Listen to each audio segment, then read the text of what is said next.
Hey everyone, Travis here on the first day of BlizzCon with coverage presented by Omen by HP. I'm joined right now by Frodan himself, who I can't even look at him because he's so blindingly bright in this outfit. This is nice. Oh, thank you. I was expecting another jab. I mean, to be honest, most people are really nice about the outfits, but I feel like they don't want to be mean. Today I actually had decide between this one and another outfit, and I was kind of hoping people would hate on this one, but some people said they liked it, so I ended up wearing it. Do you worry that you keep like raising the bar in ridiculousness, and at a certain point you're gonna be like, I can't top it anymore? Yeah, my fear is that I end up becoming Mugatu from Zoolander, where I'm eventually just wearing literal trash bags, and just trying to sell it off as fashion. Part of me thinks that maybe for 2018 I might try something different and maybe go into a more cleaner look, but still a little bit, wild and wacky, but just not like, this was just like an attempt to maybe do one last supernova and then maybe condense a little bit. Nice. Wind things down here after the end of the year. No, let's talk about what you are doing here, which is working at the Hearthstone Invitational. How many times do you have to pronounce or add extra emphasis on the "in"?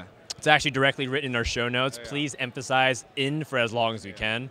And we always put like 4 or 5 N's in it.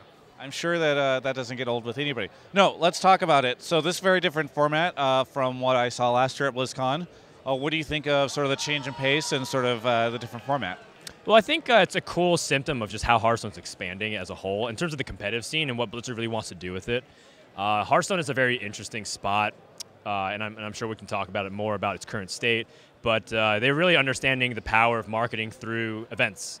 And that's one of the big things that a card game has, the ability to market their game through just doing cool events like this. And BlizzCon is more of a celebration anyways. And one of the big challenges that I see Blizzard have is that they have every World Finals at BlizzCon, and it kind of challenges a lot of people who don't want to sit around all day to have all 5 finals here at BlizzCon. So we're having our World event in Amsterdam in January, which is really cool. You're invited, by the way. You should come. Nice, yeah. If I can afford it. I don't have a job anymore, so. HP, hopefully, or maybe someone else can sponsor you for that. Anyone at all. Okay. We're desperate here. Okay. But, we have our main event somewhere else. So this is just a party. This is a celebration. And I think it's going pretty well. The only problem, in my opinion, is that we're sectioned off so far off from the rest of BlizzCon. It feels like we're kind of outcast, even though that's not really the case. You guys got the brand new building, though.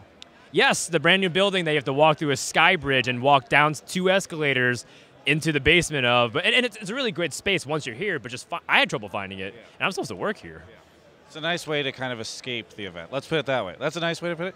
Either way, so, no, but back to the event itself. So, obviously we see, you want to break it down for the people that actually aren't watching it? Right, so the Invitational is just kind of a cool tour around what Hearthstone is. So they do a bunch of different formats, wild, standard. They're trying out a new sealed experimental format called Excavated Treasure, where they give you half a deck that's already filled, and then you have to complete the rest through a limited card pool.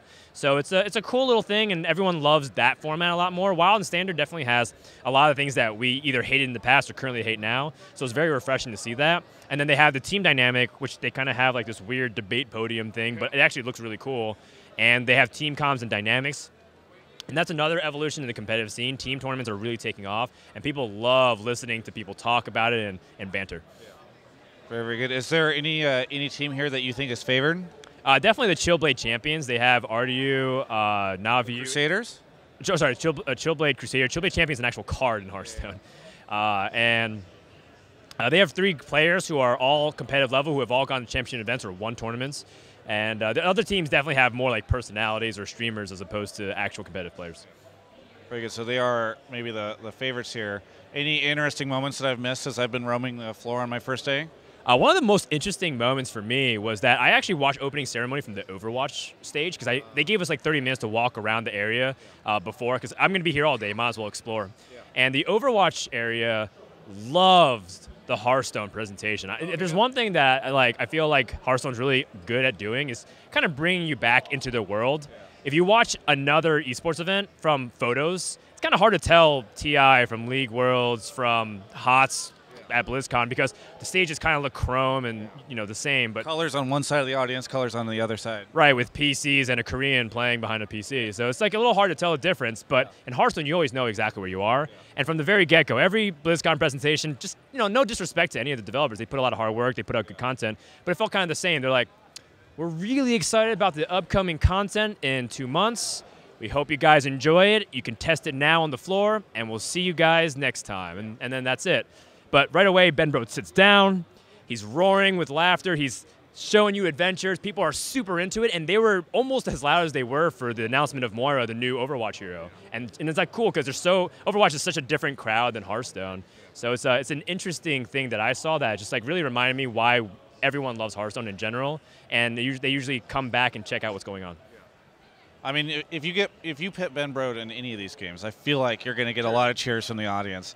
But let's use that as a good jumping off point. So they announced Kobolds and Catacombs, which is kind of giving that classic D&D feel, which I actually really enjoyed. Now, what do you think of everything we've seen so far? I gotta admit, man, like Warcraft lore and everything is a little bit beyond me. So whenever it's like, even like the Lich King thing, it was like cool, but it wasn't like as epic as it was for a lot of people who played a bunch of that WoW stuff. So thematic-wise, I don't really care nearly as much as what the gameplay has to offer. But I've played the dungeon runs, and I'm a big fan of roguelikes myself. And I really love a lot of what they're trying to do, which is introduce Hearthstone in a different way to play. And recently, Hearthstone went through an interesting event experiment called the Hollow's End, and they had dual-class arena. You can choose 2 classes and fuse them together. And I mean, they're not the first card game to ever do this. Like, Magic survived years for it. But it went super well. Everyone loved it because it was fundamentally a different way to play Hearthstone. And this is a really good way for another person who wants to get into Hearthstone. They don't really like playing ladder and ranked, but they want a different experience every time, which is what card games offer. And right now, the AI is nothing really special, but if you play this dungeon run, you get a very different experience every time, and you can do it across all 9 classes. So I love that kind of content. No, it does seem really, really cool. I had a chance to play it myself. Looking forward to it. I talked to Raynad before I talked to you, and he said his first impulse is salt towards the new keyword that we're seeing, a little Barnes-esque. What is your take on that? Sounds a little unlike Raynad. I don't really kind of put salt and him in the same category. But the keyword, though. The keyword, though, Recruit definitely is a little underwhelming compared to the other things they announced. One of my favorite mechanics has already been introduced on the panel. It's called Spellstone. And Spellstone is every class gets a card that has a baseline stat, but it can upgrade its power if you meet its conditions beforehand. So one of them, for example, Druid is a 1 mana, deal 2 damage, but if you gain 3 armor, it increases its power, and it becomes a different card. And you can do that, I think, up to 3 times, or maybe there are 3 levels to it. And it's really cool because in card games, one of the best things is about decision-making and trade-offs. Do I play it now, or do I get greedy, which is thematic to the expansion, and try to get more value and more powerful effect? And that kind of timing and decision-making, how you weigh, is ultimately what feels rewarding about executing a strategy or pulling off a specific combo. So those kinds of cards, that mechanic, fascinating, awesome, because that's going to have so much variation in how you actually play. The Recruit definitely feels very flashy, like, oh man, he pulled like literally the best card in this deck, or he got the worst outcome. And that's important too. A lot of people actually really like cards like Barnes. A lot of people hate it. But, I mean, hopefully there's not too much of it impacting games to the point where people feel frustrated and don't want to play it anymore. And then finally, I feel like we talk about this every time we do an interview, maybe once or twice a year, the future of Hearthstone. So maybe, I don't want to take too much of your time, but you can kind of tell me what you thought of the 2017 development. Did we head down a good path? And maybe some hopes on what we can see in 2018. Yeah, so I love that I always can rely on you because I love talking about this. I love ranting about it. I actually had a miniature rant on Twitter, social media about it after the Summer Championship. This past year and a half, or a little bit over a year, we had a player named Pavel have an 86% win rate in series, played over 150 games, so it's obviously not a small sample size. And that is unheard of in esports, let alone a card game, especially if you're playing against equal-skilled players. And he did this in competitive settings, and he won 3 tournaments out of 5, got to the top 8 in 2 of them, or one of them he got top 8, the other one got top 12. And it's just like this kind of consistency is unparalleled. So what we're starting to see is people are losing more arguments against competitive Hearthstone is not actually a way that you can pursue being pro. People gain edges, and the bad players make excuses. That's just the more evident. And it's kind of like poker, and everyone makes comparisons to it. But as time goes on, that's becoming more evident. As for the future of the game itself, I see Hearthstone. Like I make so many bets with people. I actually have a lot of running bets that I think Hearthstone will outlive almost all current esports. Maybe 1 or 2 of them will stick around longer. League of Legends has a great foundation, and we'll see what other games are able to do. But Hearthstone has lived for quite some time. It's aged. It's kind of mature. And I think one of the interesting things that Hearthstone has is it's got a cycle of content, and that's all it needs to really bring back players who don't like the game. If you don't enjoy Hearthstone, they've purposely designed the game as a way for you to easily come back into it. And there's going to be a time where nostalgia hits you at one point, and you're going to come back and play. That's why we literally play Magic for 20 years, or why it's more popular now than ever. Or a bunch of people still play Yu-Gi-Oh! And Pokemon card game to this day because they got sucked in when they were young, and 10 years later they wondered how it was, and they actually enjoyed it again. I wish I could play the WoW TCG still. Exactly, and I mean, it's a very fun game, and you get a lot of that in Hearthstone. And I think this past 6 months, specifically in Hearthstone, has shown that the development team is very interested in pushing out new stuff at a time frame that is acceptable and communicating a lot.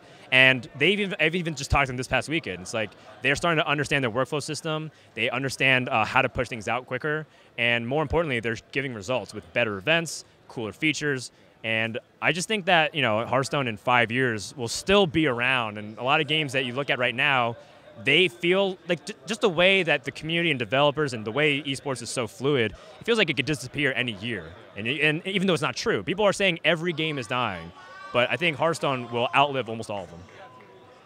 Will Hearthstone outlive Overwatch League? Yes. Oh, I just love Easily. The dramatic pause right there. Okay. Anyway, is there anything that you would like to say, Frodan, at the end of this to anybody out there who has been able to outlive the shine from your shirt here, your jacket? Well, I want to give a big shout out to a lot of the hardworking people in the industry. Guys like you, Travis. Like, in the end, you're not really necessarily obligated to come out, but you're still kind of putting in the time, and most people don't really appreciate that. And honestly, the more I read journalism these days, and it's always been the case, but the harder it is for me to really respect it, because it feels like everyone's trying to get a click these days. So I want to give a shout out to guys like you and everyone else, hardworking. Big shout out to the fans that always support Hearthstone. And also, as much as I kind of just made a joke at Overwatch League expense, I really hope they do succeed, because the other outcome of them, everyone's accusing them of setting that back the industry for years. No one wants that. So in the end, we want them to succeed, and I want everything to succeed, honestly. The more that everything can grow, the pie, the bigger it is for everybody. Yeah. I would like to see a lot of success. That would be great. Anyway, thank you so much for the interview, Frodan. For everyone else, you can check out the rest of our coverage of all things BlizzCon right here on my YouTube channel. Thanks so much to Omen for supporting our content this weekend. They are now an official Overwatch League partner. Be sure to follow them over at Omen by HP on Twitter for more updates.